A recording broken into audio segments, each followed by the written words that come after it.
छोड़ो, एक रब को राजी करने की तैयारी। एक बात और बताना चाहता हूँ, खुदा की कसम खाकर कहता हूँ, उर्स उन्हीं का होता है जो दुनिया को राजी नहीं करना चाहता, वो खुदा को राजी करना चाहता। आप जानते हैं जब खुदा मिल जाता है, खुदा की सारी खुदाई मिल जाती है। जब खुदा मिलता है, खुदा की सारी खुदाई मिलती है। किसको उन्होंने दावत दी थी कि मेरे पास आओ? किसने कहा था उर्स में चादर चढ़ाई जाएगी, तुम आना? किसी को पता नहीं, लेकिन जब अल्लाह किसी बंदे से प्यार करता है तो आसमान में फरिश्तों को अल्लाह फरमाता है, फरिश्तों फलाना बंदे से मैं प्यार करता हूं, आसमानी दुनिया में ऐलान कर दो, सारे फरिश्ते उनसे प्यार करें। तुम्हारी हमारे चाहने से क्या होता? कुरान नहीं कहता है वमा तशाऊना इल्ला अन यशा अल्लाह, तुम्हारे चाहने से कुछ नहीं होता, हमारे चाहने से कुछ नहीं होता, जब तक कि हमारा खुदा ना चाहे, हमारा रब चाहता है। आप आकर के बैठे हैं, मेरी कौम के दयालु मुसलमानों, चचा मैं दो बातें रखने की कोशिश कर रहा हूं, ये जहन में रखिएगा, खुदा हमारे शहर से ज्यादा करीब है, ये कुरान कहता है। और खुदा की कसम, हमारा खुदा जब इतने करीब है, हम गुनाह नहीं करेंगे, हम खता नहीं करेंगे, हम पाप नहीं करेंगे। आज शराइब हमारे मुसलमान कर रहे हैं। कुछ लोग कहते हैं मौलाना वक्फ बिल पास हो गया तो क्या हो गया, आज हम रो रहे हैं। मैंने कहा सुन ले, आंखों से आंसू तो बहा रहा है, आंखों का आंसू निकलना बड़ी बात नहीं है। जब दिल से बात निकलती है तो अल्लामा इकबाल कलम उठाते हैं, लिखते हैं, दिल से जो बात निकलती है असर रखती है, पर नहीं ताकते परवाह। नारे तकबीर, नारे रिसालत, मसलके आला हजरत कारी मंजर नवाज साहब क़िबला। हज़रात मोहतरम, कहने का मकसद और मंशा ये है, अल्लामा इकबाल ने कहा आज वक्फ बिल पास हो गया, लोग खामोशी से बैठे हैं, कहा मेरा काम क्या है, मैं निकलूंगा तो क्या हो जाएगा, एहतजाज करूंगा तो क्या हो जाएगा। मैं कहता हूं तुम्हें पता नहीं है, लफ्जों से खेलने वाले के गुफ्तगू में सलीका बहुत जरूरी है, गुलाब हो तो महकना बहुत जरूरी है। खामोशियों की दवा हर कोई ना समझेगा, लहू का आंख से बहना बहुत जरूरी है। अब इस मकाम पे हालात आ गए हैं मेरे, शजर से शाख का कटना बहुत जरूरी है। मेरी कौम के दयालु मुसलमानों, आप बहुत अच्छे लोग हैं, मेरी बात प्यार से सुनिएगा और से सुनिएगा। कुरान कहता है हमारा खुदा हमारे शहर से ज्यादा करीब है। ईमान वाला बस इसी बात पे अमल कर ले, जब खुदा इतने करीब है मैं कैसे गुनाह करूं? इंसान गुनाह क्यों करता है? इंसान जराइम क्यों करता है? इंसान पाप क्यों करता है? वो लज्जत के लिए गुनाह करता है, मजे के लिए गुनाह करता है, चाशनी के लिए गुनाह करता है। हुजूर तवज्जो चाहता हूं, हमारे तुलबाए किराम उलमाए किराम यहाँ पर बैठे हैं। लज्जत कितनी देर के लिए होती है? चाहे कितना भी अच्छा खाना हो, हल्क से नीचे उतरेगा मजा खत्म हो जाता है। बिरयानी कितनी अच्छी हो, हल्क से नीचे उतरेगा मजा खत्म हो जाता है, टेस्ट खत्म हो जाता है, जायका खत्म हो जाता है। इंसान जो गुनाह करता है वो मजे के लिए गुनाह करता है, लेकिन क्या मजा हमेशा रहता है? नहीं। लज्जत हमेशा रहती है? नहीं। थोड़ी देर के लिए गुनाह किया, चाहे ज़िना कर लिया, थोड़ी देर के बाद ज़िना का मजा खत्म हो जाता है, लेकिन गुनाह बाकी रह जाता है। जब इंसान गुनाह करता है तो मजे के लिए करता है, मजा थोड़ी देर के लिए मिलती है, उसके बाद गुनाह बाकी रह जाता है। अगर इंसान ये तसव्वुर करे कि जब गुनाह बाकी रह जाता है तो फिर मैं गुनाह क्यों करूं? थोड़ी सी लज्जत के लिए, थोड़ी सी मजे के लिए, थोड़ी सी चाशनी के लिए हम गुनाह नहीं करते। अब मैं आपसे पूछना चाहता हूं, तारीख गवाह है, कुछ लोग हमें ये भी कहते हैं, मंजर नवाज आप बात करते हैं, जब मदीने वाले की बात करते हैं, मुस्तफा जाने रहमत की बात करते हैं, ताहा व यासीन की बात करते हैं, मुरादुल मुश्ताकीन की बात करते हैं, शम्सुल आरिफीन की बात करते हैं, सिराजुस सालिकीन की बात करते हैं, अल्लाह के हबीब की बात करते हैं, दोनों जहां के तबीब की जब मुस्तफा की बात करते हैं तो मुस्तफा तो मदीने में है, मुस्तफा तो गुंबदे खजरा में है, इतनी दूर है, 7 समंदर पार है। मैं कहता हूं कल के अंधे, अरे नबी को इतनी दूर ना समझो। कहा कोई दलील है तो बता दीजिए। मैंने कहा दलील लीजिएगा, करीब आइए। दोनों आंखों का नाबीना है, आंखों की रोशनी चली गई है, घर की दीवार पकड़ पकड़ कर चलता है और रोते रोते कहता है ऐसा मेरे हुजूर, ऐसा मेरे हुजूर कई बार हो गया, ऐसा मेरे हुजूर कई बार हो गया, आंखें थी बंद आपका दीदार हो गया।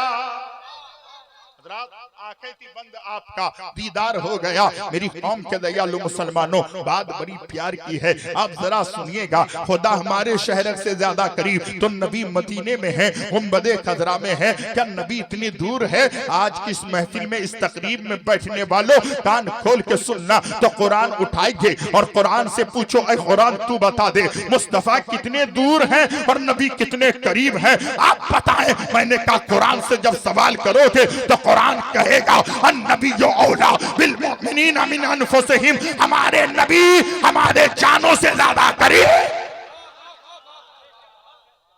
अरे जोर से बोलो ना सुभान अल्लाह। एक बार हाथ उठा के कह दें या रसूल अल्लाह, और मचल के कह दें या रसूल अल्लाह। कुरान क्या कहता है? हमारे नबी हमारे जानों से ज्यादा करीब। अब गौर से सुनिएगा, जब खुदा हमारे शहर से ज्यादा करीब, कुरान कहता है अगर कोई सोचेगा कि ये हो सकता है कि नहीं हो सकता है, वो सब रहेगा, सर पे टोपी भी रहेगी, चेहरे में दाढ़ी रहेगी, कुर्ता पाजामा रहेगा, वो तो सब रहेगा, लेकिन मुसलमान नहीं रहेगा। अगर कुरान की एक लफ्ज को, एक हर्फ को कोई इनकार करे, वो मोमिन नहीं हो सकता। तो कुरान कहता है कि खुदा हमारे शहर से ज्यादा करीब, और कुरान कहता है हमारे नबी हमारे जानों से ज्यादा करीब।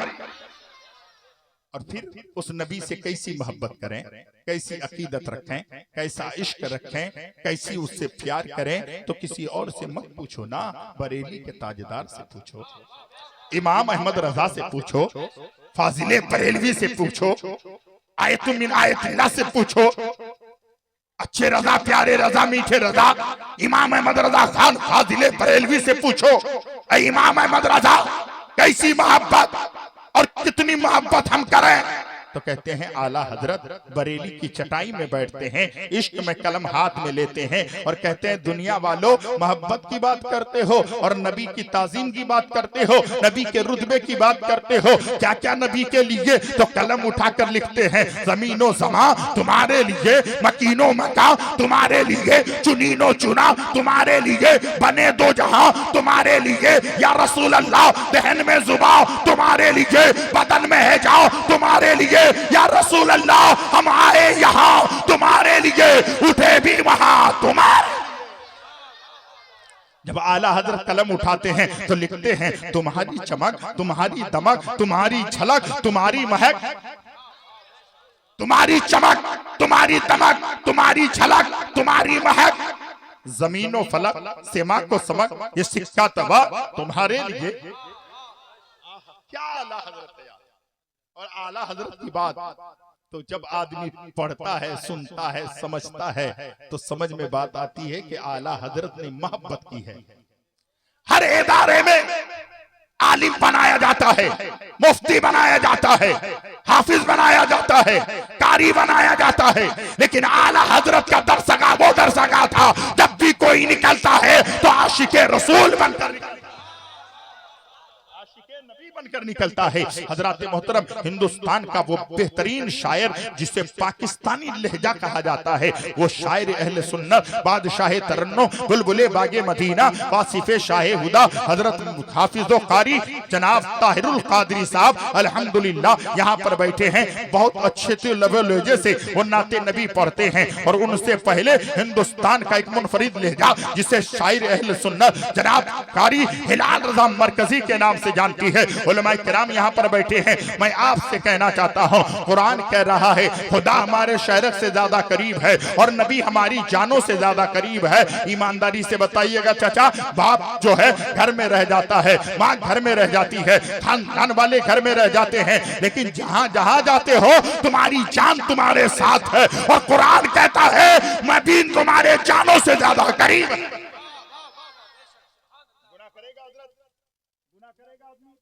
जब उसको मालूम है कि खुदा मेरे शहर से ज्यादा करीब, नबी मेरे जानों से ज्यादा करीब, तो गुनाह नहीं कर सकता।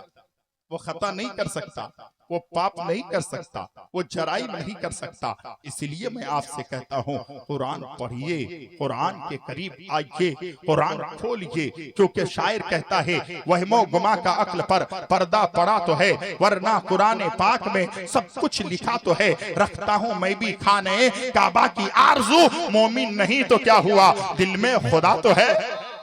हिंदू शायर कहता था मोमिन नहीं तो क्या हुआ, दिल में खुदा तो है। आज से तकरीबन 7 या 8 तारीख को मैं एक जलसे में गया, ऐसे ही उर्स की तकरीब थी। कुछ लोगों ने मुझसे कहा मौलाना एक बात बताइए, मैंने कहा सुनाइए। उन्होंने कहा बात यह है कि सुन्नियों की बहुत बड़ी बीमारी है। मैंने कहा कौन सी बीमारी? कहा सुनिए, इतनी बड़ी बीमारी है सुन्नी जहां भी जाता है कपड़ा चूमता है।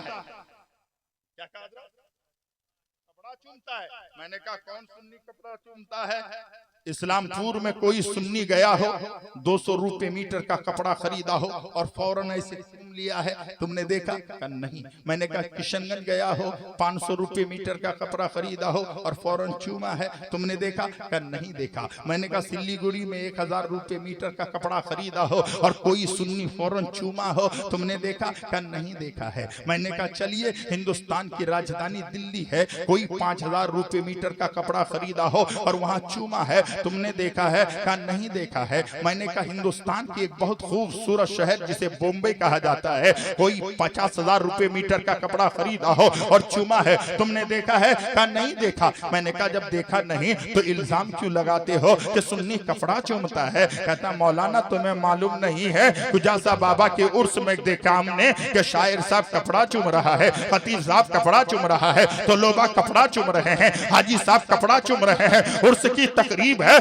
सबको हमने कपड़ा चूमते देखा है। मैंने कहा कान खोल के सुन ले, कोई सुन्नी कपड़ा नहीं चूमता है। जब कपड़े को अल्लाह वाले से निस्बत हो जाती है, उसे चूमा भी जाता है, उसे आंखों से लगाया। जोर से बोलो, जोर से बोलो, और जोर से बोलो। सुन्नी कपड़ा नहीं चूमता। तोसी बाबू कपड़ा नहीं चूमता।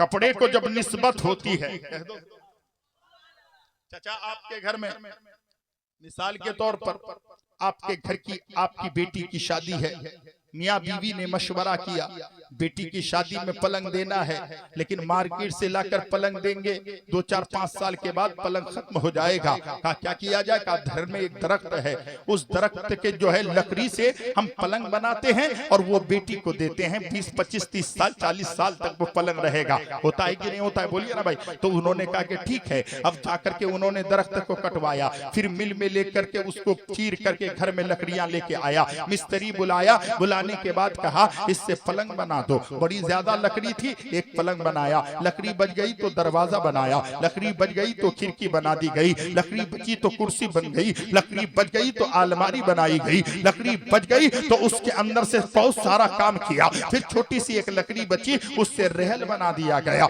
जब रहल बना दिया गया तो मदरसे में बच्चा जाने लगा तो क्या देखा? कुरान शरीफ भी है, उसके साथ रहल भी है। जब बैठने लगा तो रहल को पहले चूमा, उसके बाद कुरान चूमा, कुरान को रखा। मैंने कहा बेटा तू ये क्या कर रहा है? तू लकड़ी चूमता है? कहा कि मौलाना क्या बात कर रहे हैं? मैंने कहा अभी तो मैंने देखा है कि तुमने रहल को चूमा है, इसमें लकड़ी है, क्यों चूमा है? बेटा अगर लकड़ी चूमना था तो पलंग में ज्यादा लकड़ी लगी थी, उसे क्यों नहीं चूमा? गोदरेज में लकड़ी लगी थी, उसे क्यों नहीं चूमा? दरवाजे में ज्यादा लकड़ी थी, उसे क्यों नहीं चूमा? खिड़की में लकड़ी लगी थी, उसे क्यों नहीं चूमा? कुर्सी में ज्यादा लकड़ी लगी थी, उसे क्यों नहीं चूमा? इस लकड़ी को क्यों चूमता है? बच्चे ने कहा मंजर नवाज, मैं लकड़ी नहीं चूमता, जिस लकड़ी को कुरान से निस्बत हो जाती है उसे चूमा भी जाता है, उसे आंखों से लगाए। जोर से बोलो, जोर से बोलो, और जोर से बोलो सुभान अल्लाह। हाथों को उठाकर कहे या रसूल अल्लाह।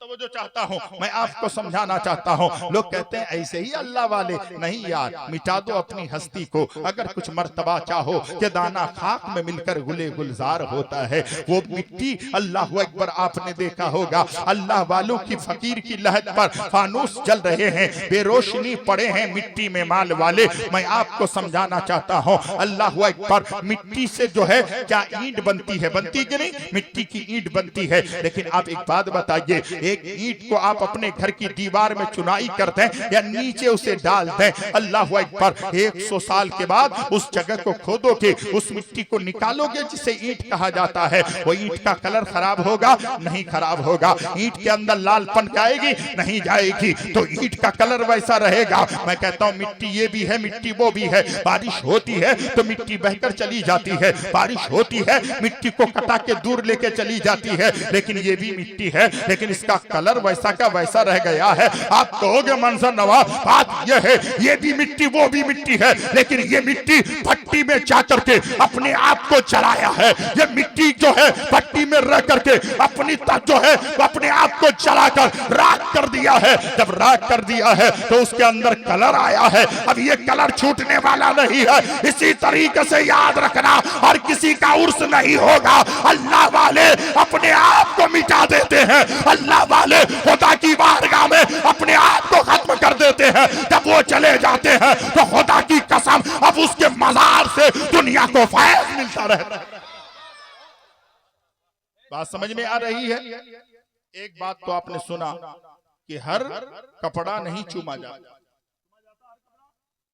हर लकड़ी नहीं चूमी जाती, ज्यादा हो कम हो। आपने देखा होगा दार्जिलिंग में पत्थर है ना? नहीं बोलिए ना भाई, पहाड़ है, पत्थर है। कभी आपने किसी आदमी को पत्थर चूमते हुए देखा? अभी हम आ रहे थे, रास्ते में तौसी बाबू लेके आ रहे थे, हमने देखा रास्ते में पत्थर है। कभी ऐसा हुआ कि किसी ने उठाया और चूमा होगा? नहीं ना। अच्छा, कोई आदमी अजमेर गया, तारागढ़ पहाड़ में चढ़ रहा था, किसी ने पत्थर चूमा है? आपने देखा है? एक बड़ा सफेद पत्थर है, किसी ने चूमा है? नहीं।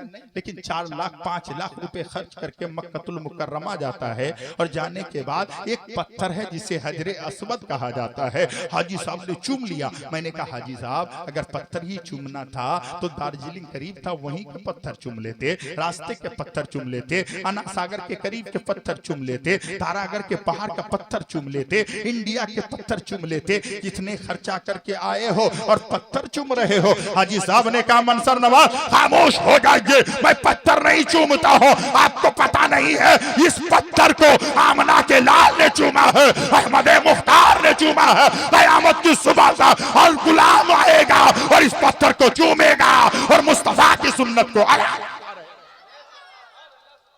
अस्वद को निस्बत है सरकार से, वरना पत्थर को यूं चूमता कौन है? मेरी कौम के दयालु मुसलमानों, अल्लाह वालों की बात हो रही है, और अक्ल जो है करीब लेकर आए, अपने दिल को करीब लेकर के आए और बात सुनने की कोशिश करें। मेरा दिल दुखा है कि जब मैं आ रहा था मैंने इतने लोगों को मार्केट में देखा, इतने लोगों को घूमते हुए देखा, इतनी बेटियों को घूमते हुए देखा। तो मैं और हमें चाहिए आकाए दो जहां सल्लल्लाहु अलैहि वसल्लम के प्यारे प्यारे दीवानों, यहाँ जितनी भी औरतें आई है वो आपकी बेटी है, आपकी बहन है, आपकी माँ है, अगर नहीं तो आपके गांव की है, आपके पड़ोस की है, आपके रिश्तेदार की बेटियां है। आप जानते हैं मज़ारात के लिए चाहे कोई भी औरत जब घर से निकलती है तो उस पर अल्लाह और उसके फरिश्तों की लानत।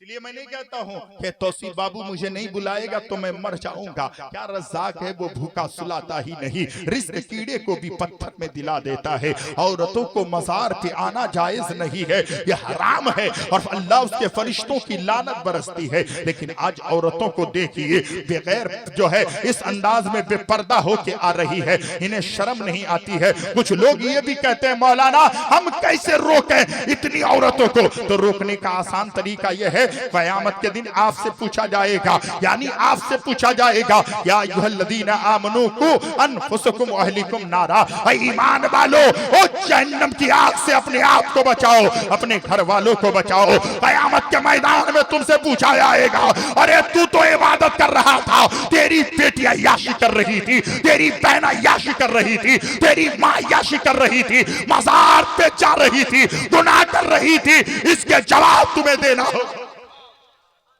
और जब जवाब देना होगा तो आपके पास जवाब है। सुनिए, रोकने का आसान तरीका है, आप तैयारी करें और अहद करें कि मुझे किसी को नहीं रोकना है, मेरी बेटी को रोकना है। बेटी, तेरी आवाज भी पर्दा है। मेरी बेटी, अगर तू कुरान की तिलावत ऊंची आवाज में करती है और घर के बाहर वो आवाज चली जाती है, शरीयत इसकी भी इजाजत नहीं देती है, तो बेटी तू जब मज़ार पे जाएगी अल्लाह उसके फरिश्तों की लानत बरसेगी। मेरी बेटी, तू चार दीवारी में कैद रहना, 5 वक्त नमाज पढ़ना, इबादत इलाही में मुस्तकर कर रहना। सुनो मेरी माओ, कान खोल के सुनना। कुछ औरतें ये भी कहती है हमें जंग में जाने की इजाजत नहीं, हमें तलवार उठाने की इजाजत नहीं, हमें कुछ करने की इजाजत नहीं। शरीयत कहती है अगर कोई औरत सही तरीके से अपने शौहर की इताअत कर रही है, सही तरीके से मुस्तफा जाने रहमत के फरामीन को मान रही है, फातिमा की सच्ची कनीज है,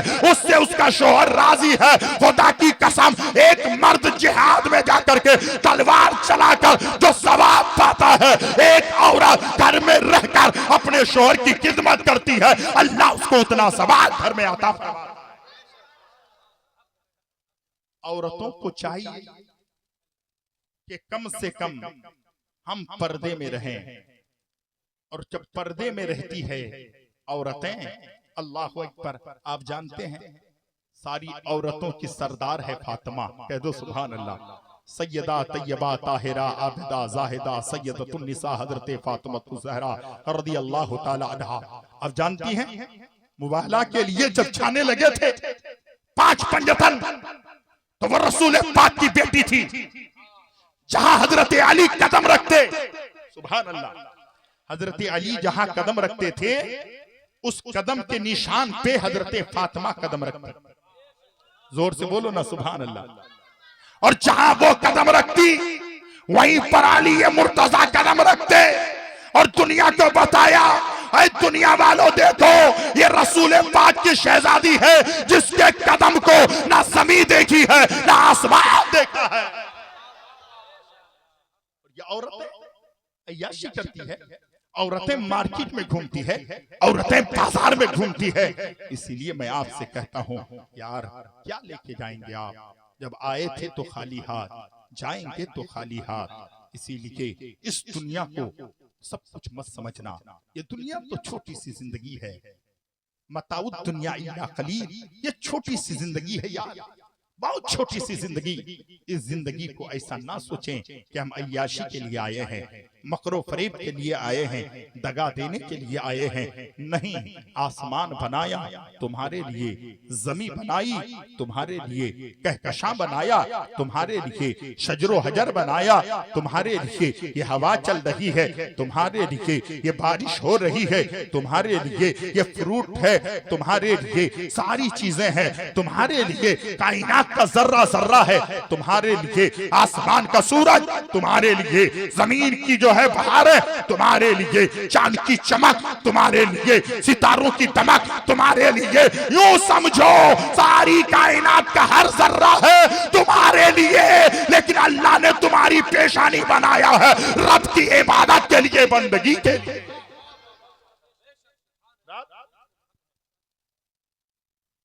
आप सोचेंगे कि मंजर नवाज तकरीर में दूसरी इबादत की तरफ चले जा रहे हैं, अल्लाह वालों का तस्करा करना चाहिए।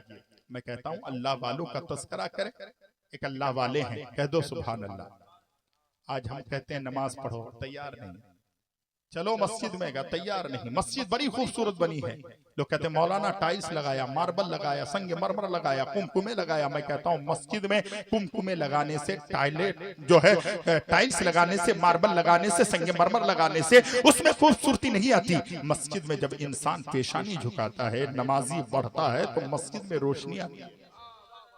कुछ लोग कहते हैं हजरत देखिए ना कितनी बड़ी मुसीबत आ गई है, ऐसा हो रहा है, वैसा हो रहा है, मारा जा रहा है, मुसलमान काटा जा रहा है, मुसलमान जलील हो रहा है। मैंने कहा भाई क्या कहते हो? कहा अल्लाह तबारक व तआला का घर जो है मस्जिद है, वो कहता है मौला मेरी तरफ नहीं देखता, मेरी खेती जल रही है, मेरा मकान जल रहा है, मेरी दुकान जल रही है, मैं तबाह और बर्बाद हो रहा हूँ, मौला तू मुझे नहीं देखता। अगर मेरे रब ने सवाल किया मेरा बंदा तू मेरी बारगाह में फरियाद करता है, तेरे गाँव में मेरा भी घर है, कभी तूने उस घर के करीब गया है?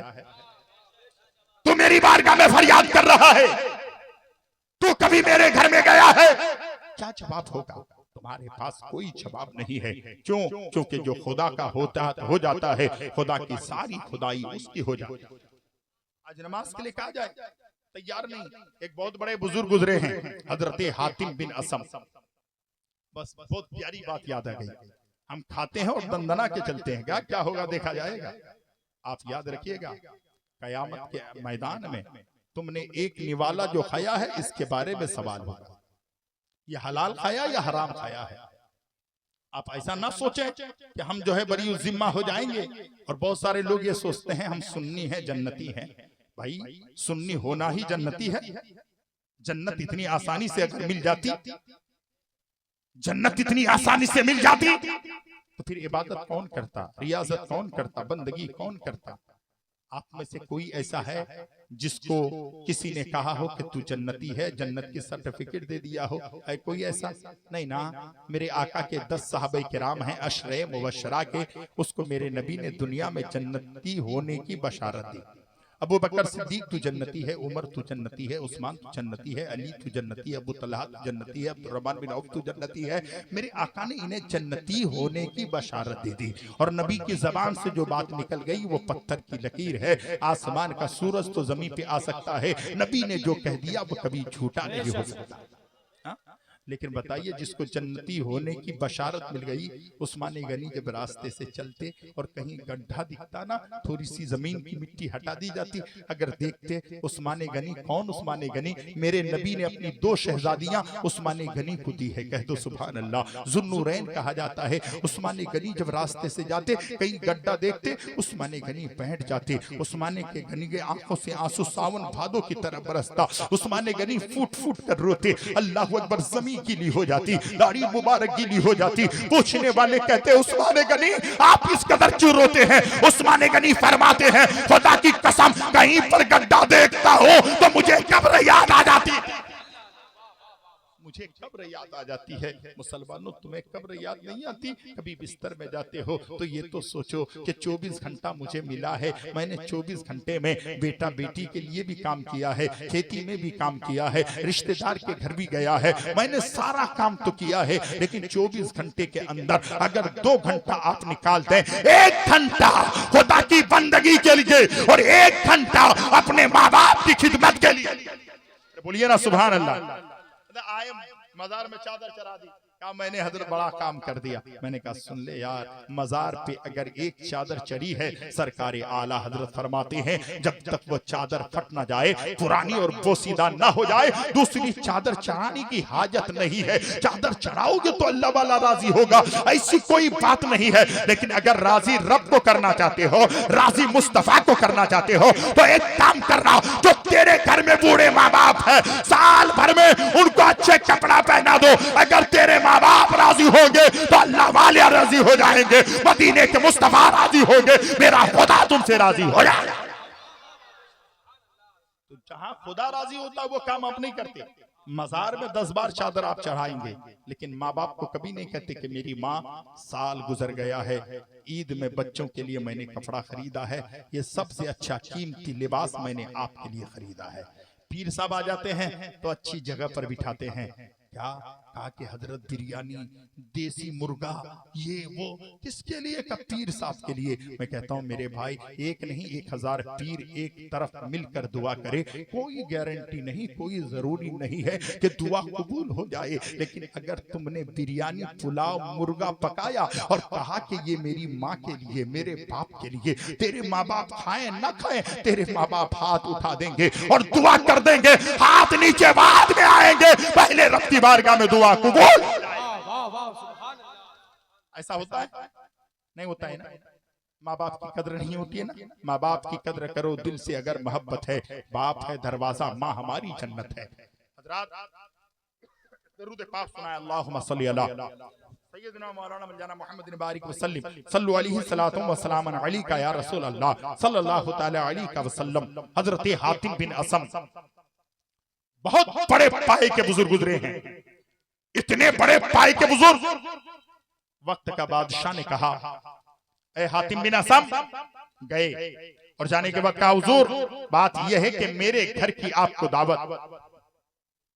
बादशाह वक्त दावत दे रहा है। अल्लाह वाले ना बादशाह को ज्यादा मानते हैं ना शहनशाह को मानते हैं। अल्लाह वालों की बात यह होती है कि मुझसे खुदा राजी हो।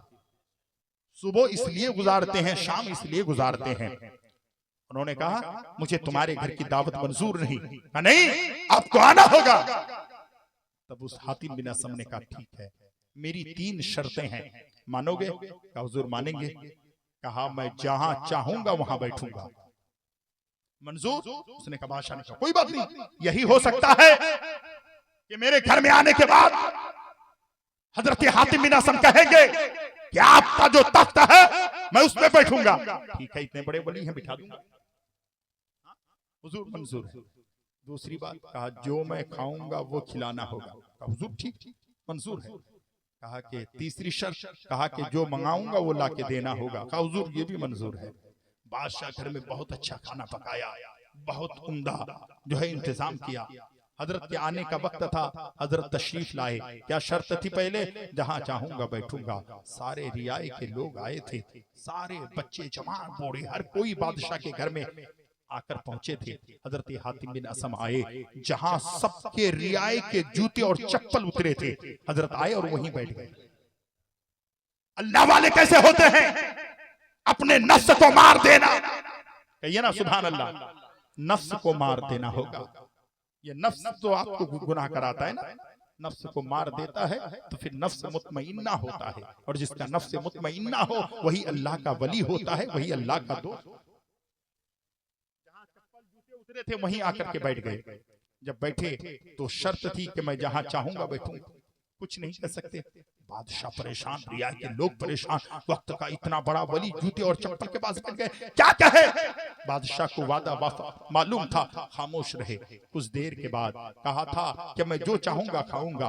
अपनी थैली से उन्होंने 3 दिन की बासी रोटी निकाली और निकाल कर एक गिलास में पानी लिया, उसी को डुबो के खाने लगे। अब बादशाह क्या बोलता? बिरयानी तो बनी थी, पुलाव तो पका था, हर चीज का इंतजाम तो था, लेकिन कहा था मैं जो चाहूंगा खाऊंगा। वो खामोश था। खाने के बाद अल्लाह अकबर सब देखने लगे। हातिम बिन असम ने कहा एक काम कीजिए बादशाह। कहा क्या? कहा एक तवा मंगवा दीजिए। अभी यहाँ पर जो है आप लोग देखे होंगे कि लखनऊ से आकर के वो हलवा और पूरी पराठा वो बेचा जाता है, मालूम है ना, बड़ा तवा होता है। बादशाह वक्त से कहा एक तवा मंगवा दीजिए। मंगवाया गया और एक जगह तनाउर में यानी चूल्हे में आग जल रही थी, उसके ऊपर उस तवे को डाल दिया गया। हातिम बिन असम ने कहा ऐसा कीजिए। किया। उसके बाद जब वो तप करके लाल हो गई तवा, अल्लाह अकबर, उसके बाद उस तवे में बगैर चप्पल के यानी खाली पैर हातिम बिन असम उसमें खड़े हो गए।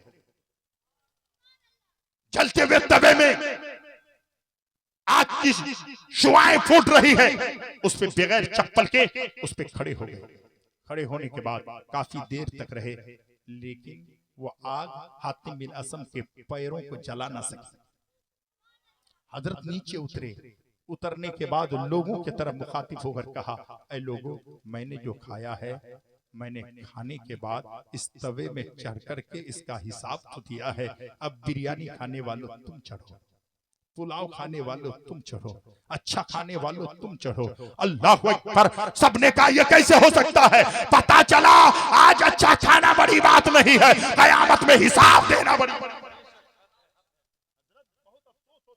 एक एक शादी में हमने देखा 3 कुंटल गोश्त करता है, 2 कुंटल खाते हैं, 1 कुंटल गटर में बहाया जाता है। कभी तुमने ये सोचा है कि गरीबों को साल साल में एक बार गोश्त नहीं मिलता है और हम 1 कुंटल गोश्त 1.5 कुंटल गोश्त गटर में बहा देते हैं। आकाए दो जहां सल्लल्लाहु अलैहि वसल्लम बैठे थे, हम सबों की माँ हजरत आयशा सिद्दीका रदी अल्लाह ताला अन्हा बैठी थी। अल्लाह अकबर। मेरे आका के आंगन में एक रोटी का टुकड़ा पड़ा था। अल्लाह अकबर। इस हदीस मुस्तफा में है और जो है तारीख में है कि जब उस रोटी के टुकड़े को मेरे नबी ने उठाया, एक रिवायत है कि कपड़े से मेरे नबी ने साफ किया और एक रिवायत में है कि पानी में डुबोकर मेरे नबी ने उस रोटी के टुकड़े को साफ किया और मेरे मुस्तफा ने उस रोटी के टुकड़े को खाया और हजरत आयशा से फरमाया, हम सबों की मां से फरमाया, ऐ आयशा सुन ले, अगर ये रोटी किसी से रूठ जाती है तो उससे खुदा की रहमत है। तकरीर शुरू करें। क्या बातें आपके सामने पेश करें। दिल जो है टूटता है, आंखों में आंसू आते हैं। रात में दिल कहता है मौला हम किस मकाम पे आ गए, किस जगह पे आ गए, हम लोगों को किसको क्या बताया जाए। हर कोई जो है अपने अपने हर कोई अपनी अपनी बातों पे अपनी अपनी जो है जिंदगी जीने में मशगूल है। कुरान कहता है खुलिकल इंसानो दईफा, हमने इंसान को कमजोर बनाया है। आज हम नमाज की दावत देते हैं, नमाज के लिए लोग तैयार नहीं होते,